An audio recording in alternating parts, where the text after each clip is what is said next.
So we're working on this 2014 Volkswagen Jetta GLI. We're doing our paint enhancement on it. It's got a lot of holograms from, maybe a beginner polisher who attacked it, didn't really know what they were doing, and left a ton of these swirls and holograms in the paint.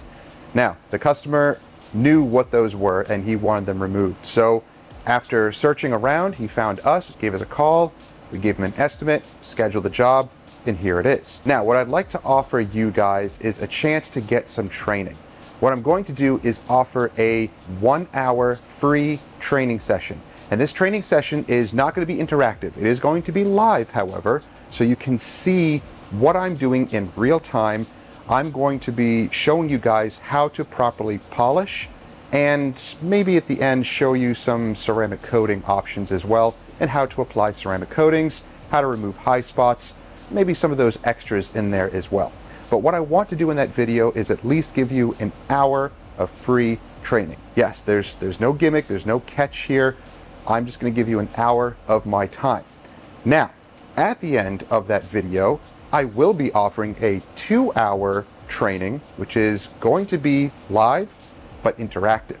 And I want to open that up to maybe 10 to 15 people if they so choose, but that is going to be a paid class if you want it. It's going to be $100 for 2 hours. So with 10 to 15 people, that allows you to be able to ask me questions right there and then as we are going through either a vehicle, or I may pull out some of my practice hoods and show you how to properly polish, how to properly do paint enhancements, paint corrections, how to cut, polish, finish, and apply ceramic coatings. And when it comes to ceramic coatings, there are some things you got to look for and understand, and I get a lot of questions about that. So I will include that in the 2-hour class as well. So if you are interested in the free training, sign up down below. And at the end of that 1-hour free training course, I'll open it up to 10 to 15 students if they want that 2-hour paid training course. Let me know down below if that's something you're interested in. And again, I'll have the link down below to sign up for that course. And we'll hope to see you guys there.